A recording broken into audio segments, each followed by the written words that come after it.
कल हमने NNP factor cost तक देख लिया था। यहीं तक हुआ था क्या?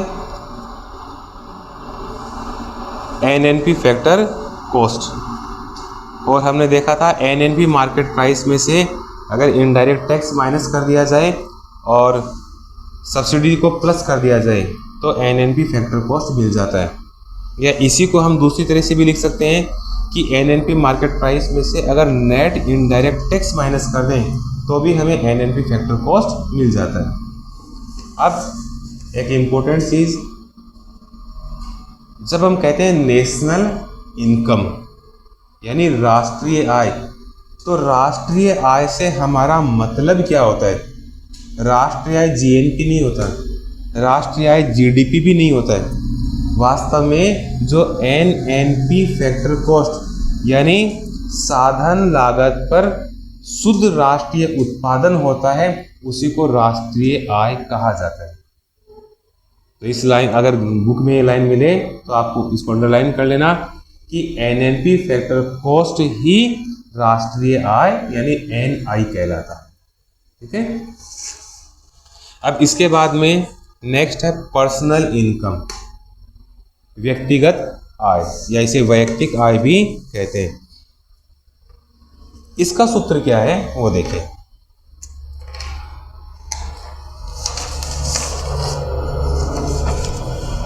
ठीक है, चलो शुरू करते हैं। पर्सनल इनकम, पर्सनल इनकम,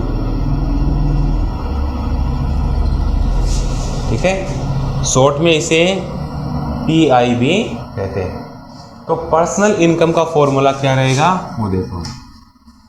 या तो आपको दे दिया जाए नेशनल इनकम, और अगर नेशनल इनकम नहीं दिया हुआ तो एनएनपी फैक्टर कॉस्ट आपको कैलकुलेट करना है या उसको दिया हुआ होगा। तो एनएनपी फैक्टर कॉस्ट, तो एनएनपी एट फैक्टर कॉस्ट जिसे हम नेशनल इनकम भी कहते हैं, इसमें से कुछ चीज़ें माइनस करनी पड़ेगी और कुछ चीज़ें प्लस करनी पड़ेगी, तब आप हैं पर्सनल इनकम यानी कि व्यक्तिगत आय ज्ञात कर पाओगे। कौन कौन सी चीज़ें निकालनी है और कौन कौन सी चीज़ें इसमें जोड़नी है, वो सारी चीज़ें जो लोग कमाते तो हैं लेकिन उनकी जेब में आती नहीं, वो सारी चीज़ें माइनस कर देनी है। और कुछ चीज़ें हैं वो सरकार और फर्म के द्वारा लोगों को दी जाती हैं, वो कमाते नहीं हैं, उनको अलग से दी जाती है, वो चीज़ें ऐड कर देंगे। तो क्या क्या चीज़ें हैं? जैसे एनएनपी फैक्टर कॉस्ट या नेशनल इनकम है, इसमें से हमें पहली चीज़ घटानी पड़ेगी। क्या? अवितरित लाभ, अनडिस्ट्रीब्यूटेड प्रॉफिट, क्योंकि ये लाभ है वो श्रमिकों ने और फर्म ने कमाया तो है, लेकिन हम कहते हैं जो कुछ वस्तुओं की बिक्री से फर्म को प्राप्त होता है जिसे संप्राप्ति कहते हैं, वो उत्पादन के साधनों के बीच में बांट दिया जाता है, मजदूरी के रूप में, लगान के रूप में, ब्याज के रूप में और लाभ के रूप में। लेकिन ये अवितरित लाभ क्या है? ये अवितरित लाभ वो लाभ है जो फर्म ने कमाया तो है लेकिन ये वितरित नहीं किया है, ये फर्म ने भविष्य में अपने विकास के लिए रोक करके रखा है। तो ये अवितरित लाभ है, ये लोगों को मिलेगा नहीं, इसलिए हम इसे माइनस करेंगे। तो आप चाहो तो अवितरित लाभ लिख लो, अवितरित लाभ, अंग्रेजी में इसे कहते हैं अनडिस्ट्रीब्यूटेड प्रॉफिट। तो आप शॉर्ट में इसे लिख सकते हैं यूडीपी। ठीक है, अनडिस्ट्रीब्यूटेड प्रॉफिट। और क्या घटाएं इसमें? अब आपको निगम कर घटाना है, अंग्रेजी में कहते हैं कॉर्पोरेट टैक्स। निगम कर क्या होता है वो समझो, पता है क्या निगम कर क्या है? जिस तरह एक व्यक्ति आमदनी अर्जित करता है और उस व्यक्ति की आमदनी पर टैक्स लगाया जाता है जिसे आप इनकम टैक्स कहते हो, उसी प्रकार जब एक फर्म या एक कॉर्पोरेट जब लाभ कमाता है और उस लाभ के ऊपर टैक्स सरकार लगा देती है तो उसे निगम कर या कॉर्पोरेट टैक्स कहते हैं। ये भी फर्म ने कमाया तो था लेकिन उत्पादन के साधनों को मिला नहीं, बल्कि सरकार ने टैक्स के रूप में ले लिया, इसलिए उसे भी हम घटाएंगे। निगम कर, ठीक है, अंग्रेजी में क्या कहेंगे, कॉर्पोरेट टैक्स। अब और क्या घटाएं, परिवारों द्वारा सरकार से कुछ ऋण ले लिया जाता है और उस ऋण पर परिवारों के द्वारा ब्याज चुकाया जाता है। तो परिवारों द्वारा जो ब्याज अदायगी की जा रही है वो माइनस करेंगे। परिवारों द्वारा की गई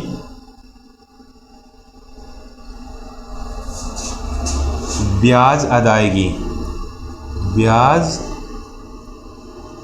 अदायगी। परिवार सिर्फ ब्याज चुकाते ही नहीं है, अदायगी का मतलब भुगतान करना। तो परिवारों के द्वारा सिर्फ ब्याज चुकाया ही नहीं जाता, परिवारों को ब्याज मिलता भी है। जैसे फर्म ने जो ऋण पत्र जारी किए हैं, डिबेंचर जिसे आप कहते हो, तो किसी परिवार ने वो डिबेंचर खरीदे हैं, ऋण पत्र खरीदे, तो उन पर ब्याज परिवारों को मिलेगा या नहीं मिलेगा, मिलेगा। या सरकार ने किसी योजना के तहत आम जनता से ऋण ले रखा है, तो आम जनता से जो ऋण लिया गया है उसके ऊपर जो ब्याज मिलेगा वो परिवार के लोगों को मिलेगा या नहीं मिलेगा, मिलेगा। तो ब्याज की जो एंट्री है वो दो तरह की होती है, एक तो परिवार के लोग ब्याज चुकाते हैं और दूसरा ब्याज उनको मिलता है।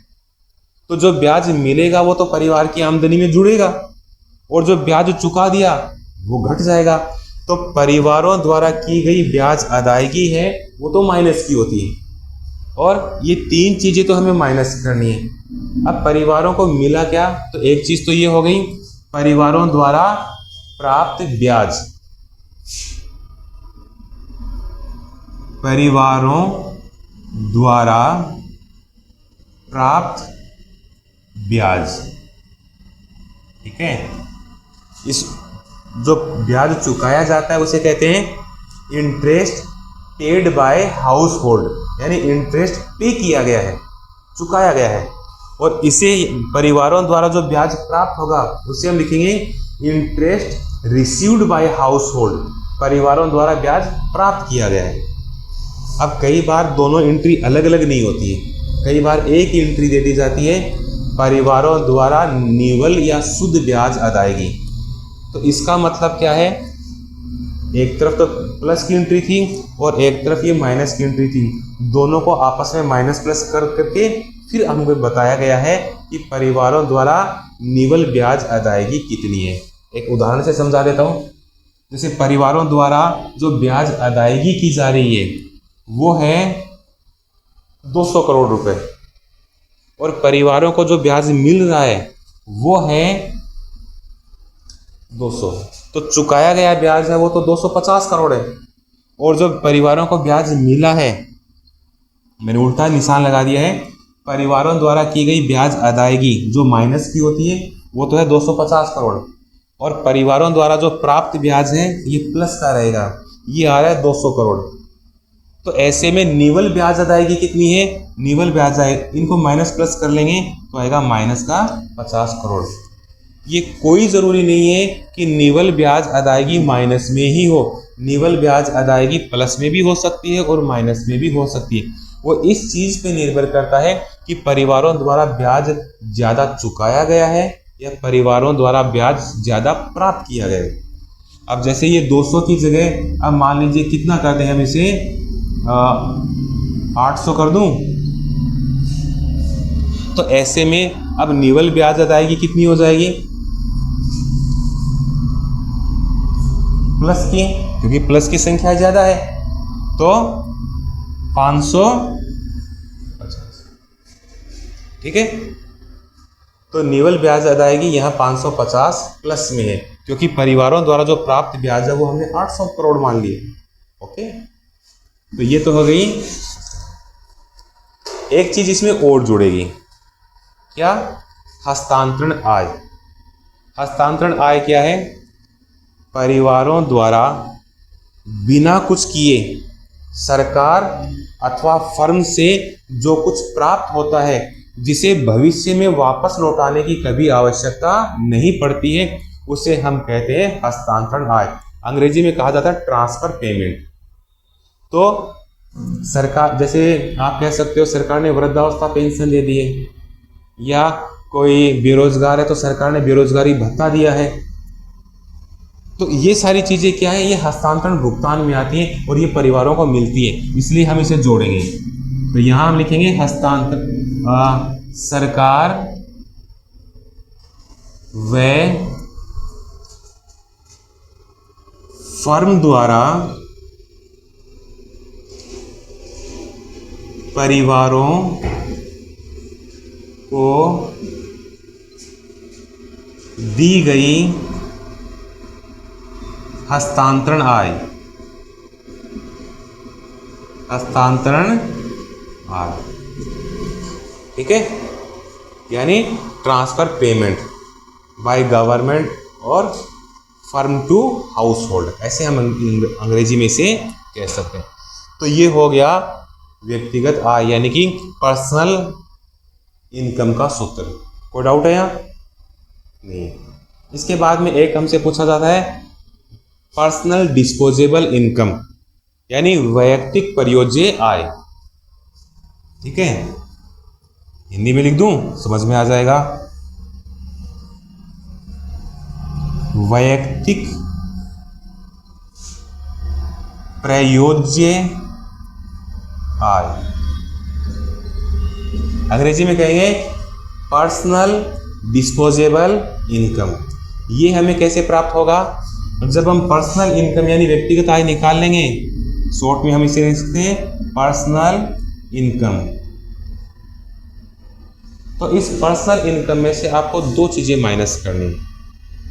आपको पता है जो आय हम प्राप्त कर लेते हैं, उस आय को पूरी हम अपनी इच्छा अनुसार खर्च नहीं कर सकते। हमारी आय में से कुछ ऐसा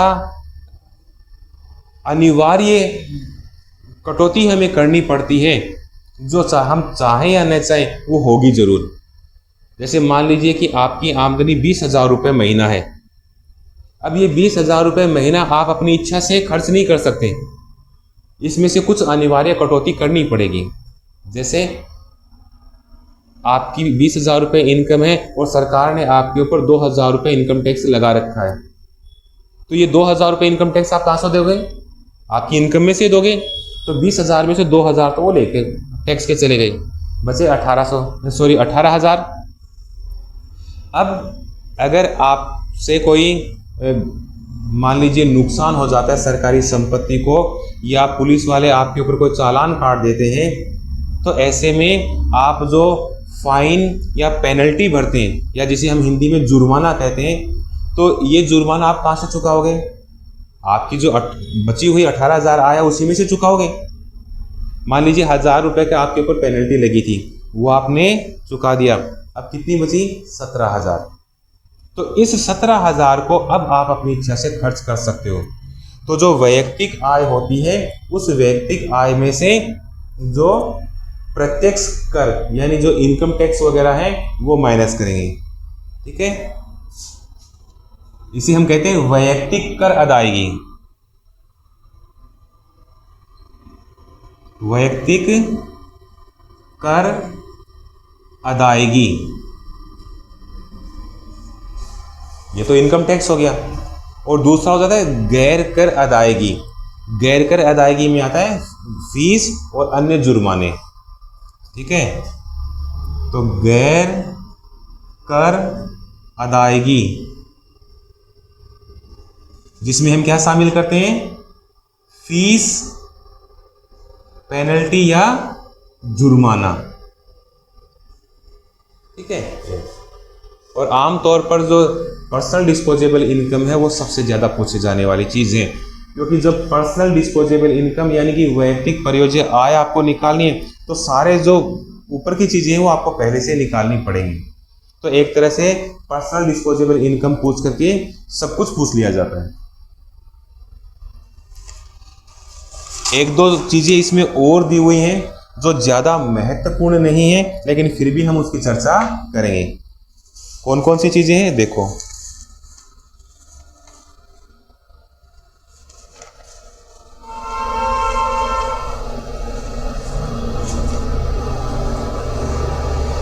एक तो इसमें दिया हुआ है बीच में प्रति व्यक्ति आय। प्रति व्यक्ति आय क्या है? सिंपल सा है, राष्ट्रीय आय को कुल जनसंख्या से भाग देकर के हम प्रति व्यक्ति आय ज्ञात कर सकते हैं। ठीक है, राष्ट्रीय आय, प्रति व्यक्ति आय का सूत्र क्या है? राष्ट्रीय आय को देश की जनसंख्या यानी कुल जनसंख्या से भाग देकर के हम प्रति व्यक्ति आय ज्ञात कर सकते हैं। इसके बाद में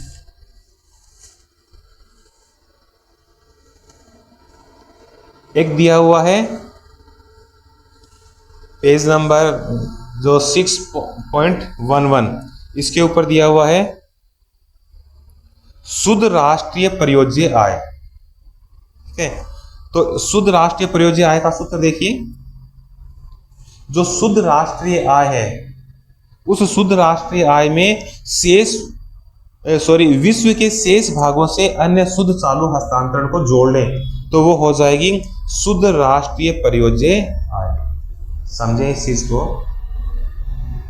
ये विश्व के शेष भागों से अन्य शुद्ध हस्तांतरण होते क्या है? विश्व के जो सभी देश हैं ये प्रत्यक्ष और अप्रत्यक्ष रूप से एक दूसरे पर निर्भर है। अगर किसी एक देश में कोई बड़ी प्राकृतिक आपदा आ जाए या कोई संकट आ जाए तो विश्व के जो दूसरे देश हैं वो उसकी मदद करने की कोशिश करते हैं।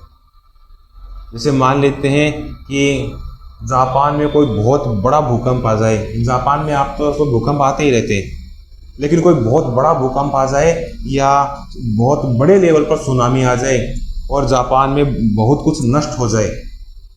अब किसी देश में अचानक से इतनी बड़ी विपदा आती है तो देश एक तरह से उसको संभाल नहीं पाता है। तो देश अपनी तरफ से तो वो सारे प्रबंध करने की कोशिश करता है, लेकिन विश्व के जो दूसरे देश हैं वो भी इंसानियत के नाते, मानवता के नाते उसकी हेल्प करते हैं। जैसे भारत ने मान लीजिए खाने पीने का जो एक 5-7 पानी के जहाज भर करके भेज दिए, कंबल वगैरह बिस्तर वगैरह वो भेज दिए। किसी दूसरे देश से दवाइयों का एक पानी का जहाज भर के भेज दिया, या एरोप्लेन के द्वारा हमने टेंट वगैरह भेज दिए, क्योंकि लोगों के घर वगैरह टूट गए हैं, वो रहेंगे कहीं। सर्दी के मौसम में किसी का घर टूट जाए तो वैसे ही मर जाएगा इंसान। तो हमने ऐसे टेंट भेज दिए हैं जो एकदम जल्दी से घर की तरह उसे बना करके और उसमें रह सकते हैं। तो इस तरह विश्व के अन्य देशों द्वारा जो मदद दी जा रही है, जो सहायता दी जा रही है, और ये कोई ऋण या उधार नहीं है, ये एक प्रकार का सहयोग है जिसे वापस नहीं मांगा जाएगा। तो एक देश के द्वारा दूसरे देशों को कुछ सहायता दी जा रही है और विश्व के कुछ देशों द्वारा उस देश को खुद को भी कुछ सहायता मिल रही है। तो ऐसे में एक चीज माइनस की और एक चीज प्लस की। जो हम दूसरे देशों को दे रहे हैं वो तो माइनस की एंट्री होगी, और जो दूसरे देशों से हमको प्राप्त हो रहा है वो प्लस की एंट्री होगी। दोनों को माइनस प्लस कर लेंगे तो हमें मिलेगा विश्व के शेष भागों से अन्य शुद्ध चालू हस्तांतरण। कोई डाउट है इसमें? समझ में आ गया? ठीक है। इसके बाद में है सकल राष्ट्रीय परियोज्य आय। तो सकल राष्ट्रीय परियोज्य आय में भी यही है, GNI यानी ग्रॉस नेशनल जो इनकम है उसमें विश्व के शेष भागों से अन्य शुद्ध चालू हस्तांतरण जोड़ देंगे। तो वो की वो भी बात है, पहले हमने शुद्ध राष्ट्रीय आय में जोड़ा था और नीचे हमने किस में जोड़ दिया? GNI यानी सकल राष्ट्रीय आय में। इसके अलावा एक और दिया हुआ है लास्ट में, निजी आय। इसको और देख लो। निजी आय में हम क्या क्या शामिल करते हैं? निजी क्षेत्र को प्राप्त शुद्ध घरेलू उत्पाद से होने वाली कारक आय, और दूसरा है विदेशों से प्राप्त शुद्ध कारक आय। तीसरी चीज हम जोड़ेंगे राष्ट्रीय ऋणों पर ब्याज। तीसरा है सरकार से वर्तमान हस्तांतरण और नेक्स्ट है शेष दुनिया से प्राप्त अन्य शुद्ध हस्तांतरण। इन सभी पॉइंट को जोड़ लेंगे तो हमें मिल जाएगा निजी आय। बहुत कम बार पूछा जाता है निजी आय, इसलिए एक बार याद करने की कोशिश करना, लेकिन इससे रिलेटेड सवाल आपको बहुत कम देखने को मिलेंगे। अब मेरी इच्छा है कि सूत्र तो हमने सारे देख लिए, लेकिन इन सूत्रों का उपयोग भी करें ताकि हम सवाल हैं उनको हल करना सीखें। एक सवाल इसमें दिया हुआ है, पहले वही हल कर देता हूँ। मैंने सवालों के लिए आपको बुक लाने के लिए कहा था, वो तो आप अभी लाए नहीं, तो ये जो सवाल दिया हुआ ये कर लें, ठीक है। प्रोसेस सीखना है, उसके बाद आप अपने आप कर पाएंगे। सबसे पहला काम तो ये होता है, जो कुछ हमें दिया हुआ होता है क्वेश्चन में वो लिख लेना होता है, और उसके बाद स्टेप टू स्टेप हम करेंगे। 12th क्लास की आपने कुछ जो पासबुक या गाइड वगैरह देखी होंगी, उसमें जैसे आपसे पूछा गया है कि वैयक्तिक परियोज्य आय निकाल करके दिखाओ, तो वहाँ बस एक ही सूत्र लिख दिया, वैयक्तिक परियोज्य आय, कुछ चीज़ों को प्लस कर दिया, कुछ चीज़ों को माइनस कर दिया। विद्यार्थी के समझ में ही नहीं आता कि ये आया कैसे। तो हमें स्टेप टू स्टेप चलना है, फिर हम सवाल तक पहुँचेंगे। ये नहीं है कि उत्तर मिला दिया, उत्तर तो किसी में कोई भी चीज़ जोड़ करके हम घटा करके निकाल सकते हैं, लेकिन वो उत्तर आया कैसे है, जो हमने थ्योरी में पढ़ा है उसके अकॉर्डिंग है या नहीं है, वो सारी चीज़ें हमें देखनी होती हैं। तो मैं उसी के अकॉर्डिंग आपको सिखा रहा हूँ। दिया हुआ है जैसे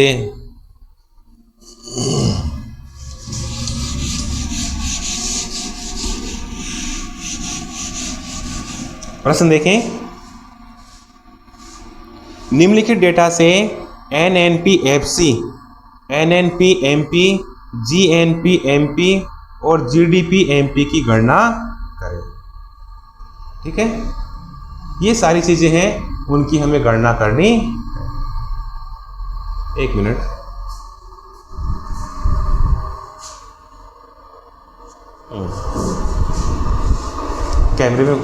कैमरे में कुछ प्रॉब्लम आ गई थी, वहाँ वो हिल रहा था स्टैंड, इसलिए। हाँ, अब देखें,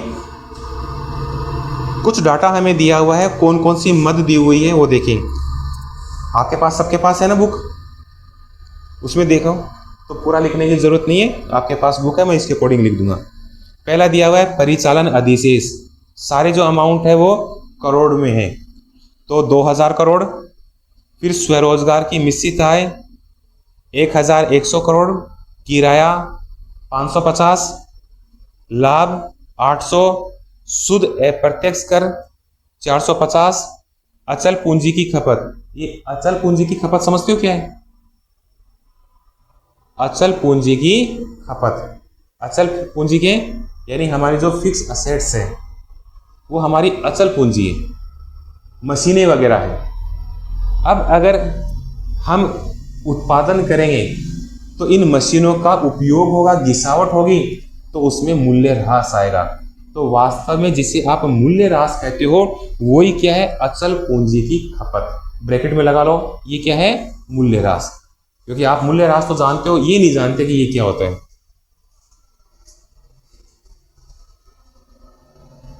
और आगे दिया हुआ है विदेश से शुद्ध कारक आय, तो हमने पढ़ा है ना, net factor income from abroad, विदेशों से अर्जित शुद्ध साधन आय, तो ये वही है। इसके आगे ब्रैकेट में लगा लो एन यानी नेट, एफ यानी फैक्टर, आई इनकम अब्रोड, ए NFIA, ये वो हो गया। कर्मचारियों का मुआवजा, कल मैंने सूत्र पढ़ाते समय बताया था कि ये मुआवजा वो मुआवजा नहीं है कि किसी श्रमिक के साथ दुर्घटना हो गई, एक्सीडेंट हो गई और हम उसको मुआवजा दे रहे हैं। श्रमिक कर्मचारियों का मुआवजा का मतलब है कर्मचारियों का वेतन या मजदूरी। ठीक है, इतनी चीजें हमें दी हुई हैं और अब हमें निकालना है। तो पीछे हमने GDP-FC का एक सूत्र देखा था। ठीक है, सूत्र लिख देता हूं अगर आपको याद है तो। GDP-FC और सूत्र क्या था? कर्मचारियों का मुआवजा, कर्मचारियों का मुआवजा। फिर दूसरा दिया था इसमें परिचालन अधिशेष। परिचालन अधिशेष, और परिचालन अधिशेष कोई एक चीज नहीं थी, किराया, ब्याज और लाभ तीनों इसमें थे। तो ब्रैकेट में लगा देता हूं, किराया प्लस ब्याज और प्लस लाभ। ठीक है। इसके अलावा अगला क्या था, स्वरोजगार से जो मिश्रित आय प्राप्त होती है वो भी इसमें प्लस में थी। तो स्वरोजगार की मिश्रित आय, स्वरोजगार की मिश्रित आय, मिश्रित, ठीक है। और क्योंकि ये जीडीपी है यानी ग्रोस है, इसका मतलब है इसमें मूल्य ह्रास भी शामिल होगा। मूल्य ह्रास मतलब डेप्रिसिएशन। सूत्र पता है, ये लिखवाया था मैंने आपको। अब इसी सूत्र का उपयोग करके हम मान निकालेंगे। तो कर्मचारियों का मुआवजा हमें कितना दिया हुआ है, देखो कर्मचारियों का मुआवजा 1000 करोड़। तो यहां GDP-FC हम निकालें, कर्मचारियों का मुआवजा कितना कर दूं, 1000। ठीक है। उसके बाद में है परिचालन अधिशेष। तो परिचालन अधिशेष आपको अलग से दिया हुआ है, कितना, 2000। ठीक है, एक साथ ही करके दे दिया है 2000, तो सीधा ही आप अमाउंट लिख दो 2000। और मान लो कि सूत्र में तो परिचालन अधिशेष दिया हुआ है लेकिन बाकी कोई एंट्री नहीं है, यानी किराया, ब्याज, लाभ उसकी कोई एंट्री नहीं है, तो आप सीधा लिख दो। और कई बार है आपको, जैसे इस प्रश्न में आपको कंफ्यूज करने के लिए दे दिया है, क्या, परिचालन अधिशेष भी दे दिया और किराया, ब्याज और लाभ भी दे दिया। आप डबल एंट्री कर दोगे, सवाल गलत हो जाएगा। तो परिचालन अधिशेष दिया हुआ है, एक साथ लिख दो। और अगर ये नहीं होता तो हम किराया, ब्याज और लाभ जो अलग अलग अमाउंट दिए वो लिख देते। ठीक है। और इसके बाद में दो चीजें हो गई। अब है स्वरोजगार की मिश्रित आय। स्वरोजगार की मिश्रित आय कितनी दी हुई है, 1100 करोड़। प्लस करो 1100 करोड़। और फिर दिया हुआ है मूल्यह्रास यानी डेप्रिसिएशन। तो अभी मैंने बताया था जो अचल पूंजी की खपत है वो क्या होता है, मूल्यह्रास। जोड़ दो इसे, जोड़ो कितना हुआ, 1000, 2000, 3000, 3000 और 1, 4000, 4100 और 4000, तो टोटल कितना हो गया, 4500। क्या निकाला हमने, GDP-FC। एक चीज तो निकल गई। ठीक है, तो एक चीज हमने निकाली GDP-FC। अब दूसरी चीज हमसे पूछ रहा है GDP-MP। GDP-MP कैसे निकालेंगे, सूत्र मैंने लिखवाया था आपको, याद है। देखो पक्षांतरण करके हम दूसरे सूत्र भी बना लेंगे, वो हमारे यहां काम आएंगे। मैंने आप लोगों को लिखवाया था GDP-FC यानी साधन लागत पर सकल घरेलू उत्पादन। कैसे निकलेगा, GDP मार्केट प्राइस में से, शॉर्टकट भी बताया था मैंने, बाजार मूल्यों पे कोई चीज दी हुई है उसमें से अप्रत्यक्ष कर घटा दो और अनुदान की राशि जोड़ दो तो वो साधन लागत पर आ जाएगी। तो अप्रत्यक्ष या नेट इनडायरेक्ट टैक्स भी कह सकते हैं। तो इसमें दिया हुआ है क्या, नेट दिया हुआ है, हाँ, शुद्ध अप्रत्यक्ष कर दिया हुआ है। तो मैं वही लिख दूं, या तो अलग अलग लिख दो कि GDP-MP में से अप्रत्यक्ष कर घटाओ और अनुदान जोड़ो, और एक साथ एंट्री दी हुई है तो हम लिख देते हैं शुद्ध अप्रत्यक्ष कर।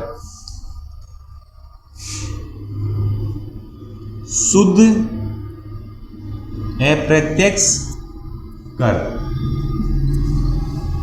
अब हमें GDP-FC नहीं चाहिए, वो तो ऑलरेडी हम निकाल चुके हैं। हमें जीडीपी एमपी चाहिए, तो सूत्र में थोड़ा परिवर्तन कर ले।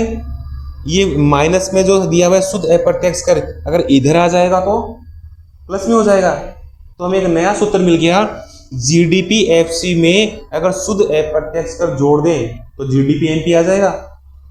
तो इसी को मैं परिवर्तित करके कर रहा हूं, जीडीपी एमपी किसके बराबर होगा, जीडीपी एफसी, जीडीपी एफसी, और ये जुड़ जाएगा इधर आकर के, तो शुद्ध अप्रत्यक्ष कर। अब जीडीपी एफसी तो हमने निकाल लिया 4500, ये तो यहां लिख दो 4500, और शुद्ध अप्रत्यक्ष कर की एंट्री हमें दी हुई है कितनी, 450, जोड़ दो 450, कितना हो जाएगा 4950। ये आपका आ गया जीडीपी एमपी, मिल गया। अब और क्या पूछ रहा है भाई, ठीक है, और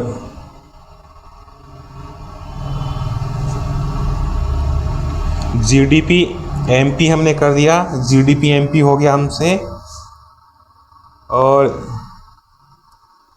इसके बाद में है जीएनपी एमपी।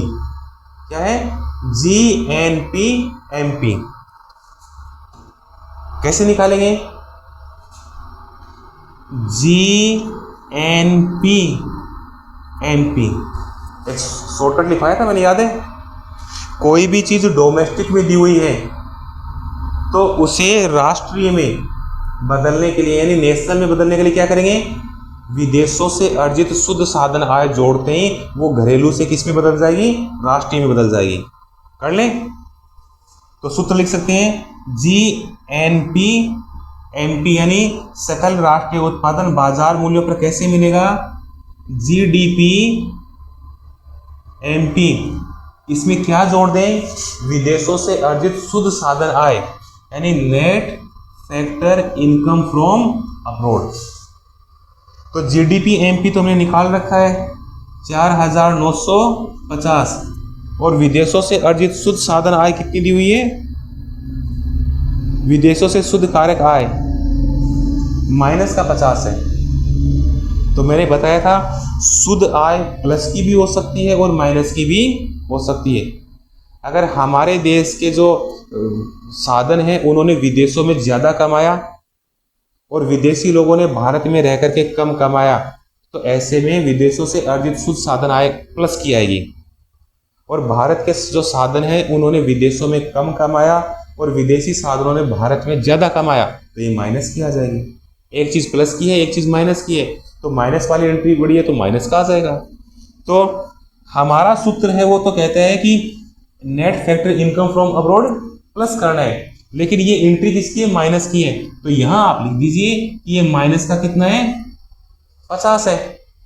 तो ब्रैकेट खुलेगा तो प्लस माइनस क्या हो जाएगा, माइनस, मतलब 4950 में से 50 माइनस कर दो तो जीएनपी एमपी कितना हो गया, जीएनपी एमपी ये हो जाएगा 50 माइनस करें तो 4000। अरे ऐसा नहीं कि किसी को प्लस कर दिया किसी को माइनस कर दिया, नहीं, जो फॉर्मूला से हम पढ़े हैं उसी स्टेप टू स्टेप चल करके यहां पढ़ रहे हैं। आगे हमसे क्या पूछा गया है, और एनएनपी एफसी, यही है ना, फर्स्ट में हमसे पूछा है एनएनपी एफसी। यहां कर दूं, बस एक ही और है, एनएनपी एफसी, ठीक है। तो ये 3-4 तरह से निकाल सकते हैं। पहले तो हम ये कर लें कि जो जीडीपी एफसी है उस जीडीपी एफसी में अगर हम विदेशों से अर्जित शुद्ध साधन आय जोड़ दें तो वो बन जाएगा जीएनपी एफसी। और उसमें से हम मूल्य ह्रास को घटा देंगे तो आ जाएगा NNPFC। ये सबसे सरल तरीका है, कर लें। तो NNPFC हमें चाहिए, तो उसके लिए पहले हम GNPFC निकाल लेते हैं। ठीक है, ये कर्मचारियों का मुआवजा वगैरह इसकी जरूरत नहीं पड़ेगी ना, ये हटा दूं ऊपर वाली चीजें, यहां लिख देता हूं। हम निकाल रहे हैं GNPFC, हमें दिया हुआ है GDPFC, GDPFC दिया हुआ है, और इसमें हम विदेशों से अर्जित शुद्ध साधन आय यानी net factor income from abroad, net factor income from abroad plus कर दें तो ये क्या बन जाएगा, GNPFC। निकाल लो। GDPFC हमारा था 4500, विदेशों से अर्जित शुद्ध साधन आय कितनी दी हुई है इसमें देख लो, माइनस का 50, तो माइनस का 50 कर देंगे, कितना आ जाएगा 4000, और 500 में से हमने माइनस कर दिया तो 4450 करोड़ हमारा हो गया GNPFC। अब हमें चाहिए NNPFC, तो GNPFC में से अगर मूल्य ह्रास घटा दें तो NNPFC आ जाएगा। तो GNPFC में से मूल्य ह्रास मतलब डेप्रिसिएशन, मूल्य ह्रास घटा दें तो आ जाएगा NNPFC। GNPFC हमने निकाला है 4450, मूल्य ह्रास कितना दिया हुआ है इसमें है अचल पूंजी की खपत, तो ये है 400, माइनस कर देंगे कितना आएगा 4000, तो NNPFC निकाल लिया। NNPMP निकाला क्या हमने, NNPMP नहीं निकाला, ये GNPMP है, इसमें से मूल्य ह्रास घटा दो क्या आ जाएगा NNPMP। यहां ऊपर लिख दूं, NNPMP कैसे निकलेगा, GNPMP में से मूल्य ह्रास घटा दो, तो GNPMP कितना आ रहा है हमारा 4900, और मूल्य ह्रास कितना दिया हुआ है, अचल पूंजी की खपत, ये मूल्य ह्रास है 400 दिया हुआ है, कितना आएगा 4900 में से 400 घटा दिया तो 4500। ठीक है, तो NNPFC हो गया, NNPMP हो गया, GNPMP वो भी निकाल लिया, और GDPMP सारे हो गए। ठीक है, आंसर टैली कर लो जो दिया हुआ होगा उसमें।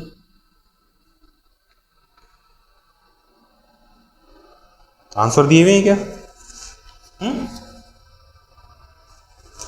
एक एक चीज टैली करो कि सही आया नहीं आया, सारे हैं।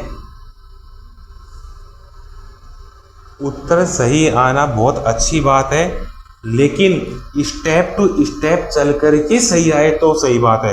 ये नहीं है कि मुझे 4500 चाहिए तो किसी में कुछ जोड़ दिया घटा दिया, नहीं, कुछ जोड़ा है तो उसका रीजन पता होना चाहिए क्यों जोड़ा है, कुछ घटाया है तो क्यों घटाया है, हमने सूत्र पढ़े उसके अनुसार है या नहीं। ठीक है, तो कुछ सवाल इसमें और दिए हुए हैं, करने का तरीका मैंने बताया, जितनी ज़्यादा प्रैक्टिस आप करोगे उतना ज़्यादा आपको आएगा। कोई सवाल नहीं आता है मुझे बताना, हम फिर उसको बोर्ड पे डिस्कस करेंगे, लेकिन स्टेप टू स्टेप करना। ठीक है।